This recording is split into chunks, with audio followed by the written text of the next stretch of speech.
आता बघूया दिवसभरातील मोठ्या टॉप 9 वर.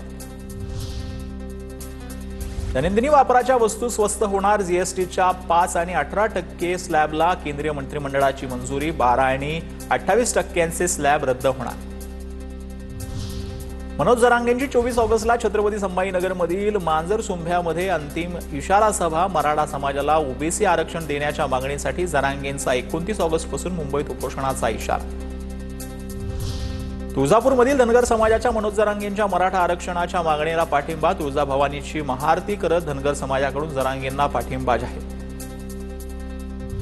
शहांच्या भेटीत शेती नुकसानाबाबत चर्चा. खासदार बजरंग सोनवणेंची माहिती. सुप्रिया सुळेंनी केंद्रीय गृहमंत्री अमित शहांची भेट घेतली. पावसामुळे नुकसान झालेल्या शेतकऱ्यांना मदत करण्याची मागणी केल्याची माहिती. छगन भुजबळांच्या उपस्थितीत नाशिक जिल्हाधिकारी कार्यालयात सिंहस्थ कुंभमेळ्याची आढावा बैठक. पालकमंत्री नसलो तरी जिल्ह्यातील मंत्री म्हणून बैठक घेण्याचा अधिकार. भुजबळांचं वक्तव्य. तर भुजबळांनी आढावा बैठक घेणं चूक नाही, अजित पवारांकडून पाठराख. इंडिया आघाडीचे उपराष्ट्रपती पदाचे उमेदवार बी सुदर्शन रेड्डी यांचा अर्ज दाखल. इंडिया आघाडीच्या प्रमुख नेत्यांच्या उपस्थितीत भरला अर्ज. 9 सप्टेंबर रोजी उपराष्ट्रपती पदासाठी निवडणूक.